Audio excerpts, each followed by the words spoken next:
In the aftermath of the chilling Loring Massacre, in which 8 civilians were attacked, robbed, and mostly murdered by unidentified evil foes, George Crook had prepared his forces to uncover the massacre's culprits and bring them to justice. Who are the rapscallions? Will their just deserts be served? As we journey back to the late winter of 1872, a drama of cat and mouse plays out, with spies and scouts, both white and native, weaving their mysterious magic through the fabric of this story. Welcome to the shadows and the past, where history meets mystery and the past is your present. Hit the like and subscribe to join us as we delve into a world where the boundaries between survival and demise are as unpredictable as the winds that whip across the desolate landscapes of America's Old West. And for a bone-chilling, first-person account of the horrendous disaster that was the Loring Massacre, click the link and enjoy. The next chapter begins in late January 1872, when whispers of treachery finally reach the ears of General George Crook, a name synonymous with terrifying tenacity. An Arizona rancher, William Gilson, sparked the intrigue, suggesting the involvement of Date Creek Indians in the nefarious affair of the Loring Massacre. Crook, ever the strategist, dispatched a network of white and native spies to untangle the web of deceit and set the stage to weave his own. The breakthrough came unexpectedly from a source as seemingly innocuous as it was clandestinely catastrophic, an Apache Mojave boy raised by Daniel O'Leary, one of Crook's most trusted scouts. This boy, an enigmatic bridge between worlds, cunningly provided the clue that unraveled the mystery of the Loring Massacre. This was due to an interesting ritual that played out among scouts in the Arizona Territory. They tended to rear children orphaned in the chaotic violence, then train them to be scouts and spies. O'Leary's ward was of this sly stock, playing a crucial role in bringing the perpetrators of the Loring Massacre to General Crook's justice. The renegades, who, it turned out, were indeed Apache Mojave, flush with the stolen wealth of their 8 victims, euphorically sent for an Apache they could trust, who could also read the English denominations written on their bills and inform them of their fortune. A friendly, helpful young boy came to them and did everything they asked. He then snuck back to his safety, taking care to not raise suspicions or expose himself to unnecessary risks. Subsequently, George Crook went on the warpath, now knowing the direction to orient his ire.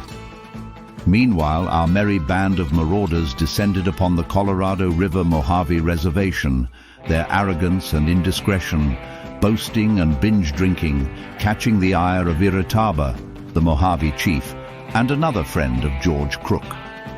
Iritaba's disdain for the brash intruders led him, band of warriors in tow, to Crook, setting the stage for the general's retribution and justice for the slain. By early March, Crook's plan to ensnare the culprits was in motion. Accompanied by O'Leary and Lieutenants Burke and Ross, he ventured into the wilderness, cloaked in secrecy. Their destination, Beale Springs, where alliances would be forged with the Wallapai. O'Leary, in a bid to draw out the Apache Mojaves, persuaded some Wallapai to go with him and urged the Apache Mojaves to come into Date Creek, where they would be fed and taken care of by the government. This was a ruse, as the general's main object was to get hold of the robbers and murderers belonging to that tribe. Yet, as Crook's party braved snow and slush toward their rendezvous with O'Leary and his Wallapai scouts, fate intervened. A directive from General Oliver Otis Howard halted their advance, delaying Crook's quest for justice, but not quenching his resolve. Howard had replaced Vincent Collier as Washington's point man for negotiating peace with tribal groups. He spent the spring and summer of 1872 traveling about the territory, attempting to facilitate this end. Crook, meanwhile, had to continue to bide his time until September, when he could re-indulge his determination to gather in the rascals he was after. Whispers of an assassination plot against him surfaced, The renegades, becoming suspicious, Crook was on their trail. They intended to invite the general to Camp Date Creek for a conference at which they, being armed and him unaware, would execute a sinister plot of assassination. On the go signal of the lighting of a cigarette, the mayhemic murderers would open fire and lay waste, first on General Crook, then on his officers in accompaniment. The Indians then would alight for the headwaters of the Santa Maria Fork of the Bill Williams River, whence they would abscond amidst the maze-like canyons of Arizona's Apache, rich yet reviled, reviled yet free. Cunning Crook saw not a threat, but an opportunity to finally apprehend the devils. An intricate dance of deception and stratagem ensued, culminating in a violent gathering at Date Creek. As both sides postured for fateful position, fortune intervened. The sole U.S. military officer at Camp Date Creek, Captain Philip Dwyer, unexpectedly expired, compelling Crook to personally ride for the camp, sooner than either he or the renegades had planned. He brought with him his aide, Lieutenant Ross.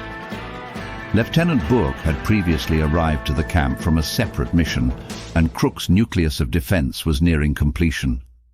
Crook was extraordinarily careful in ensuring the renegades suspected no acuteness in his thought as he exploited their bloodlust to position them for apprehension.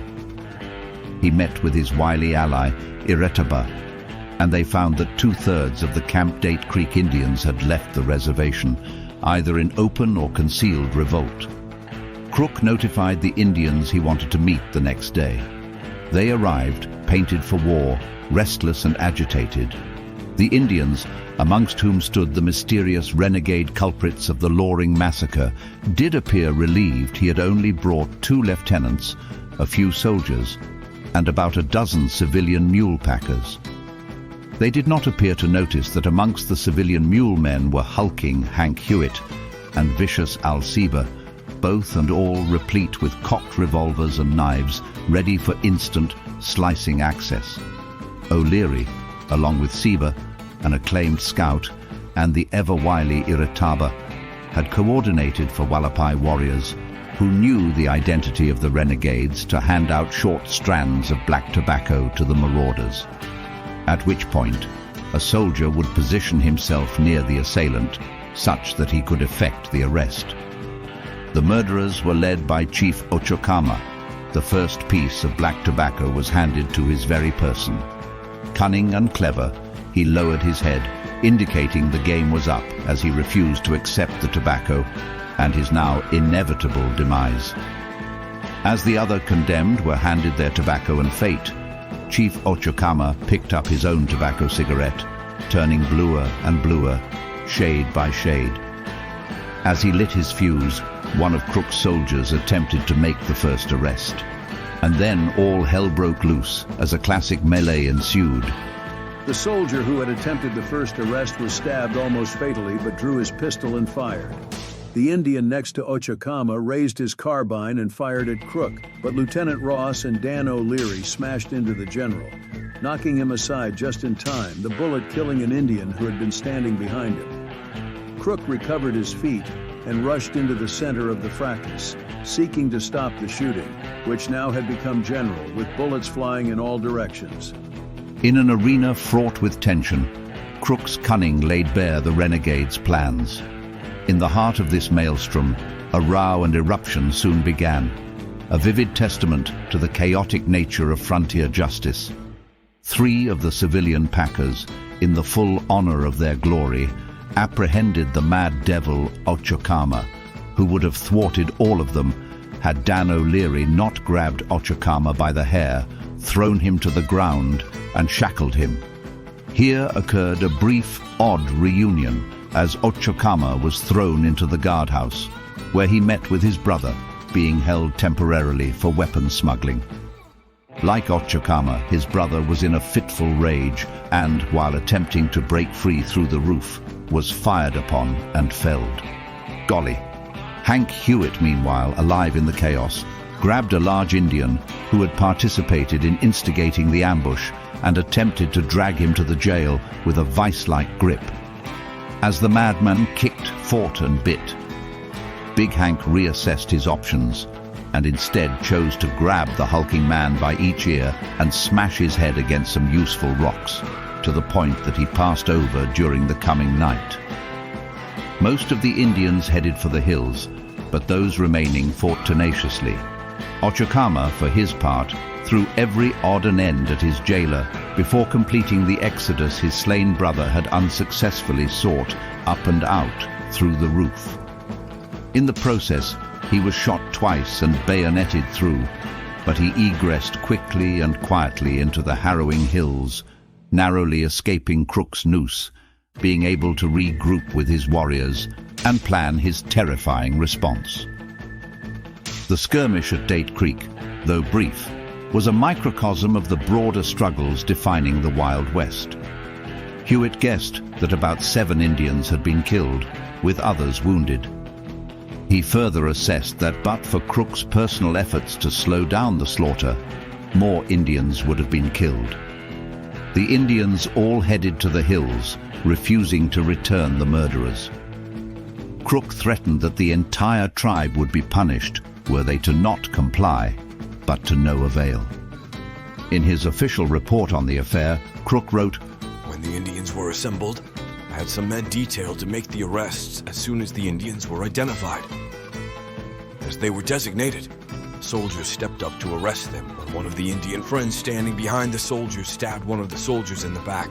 The shot was fired by whom I could scarcely say, but I think it was by the soldier stabbed, and in an instant, firing commenced on both sides, the Indians making for the hills. I made every effort, as did all the officers present, to stop the firing. It was all over in an instant.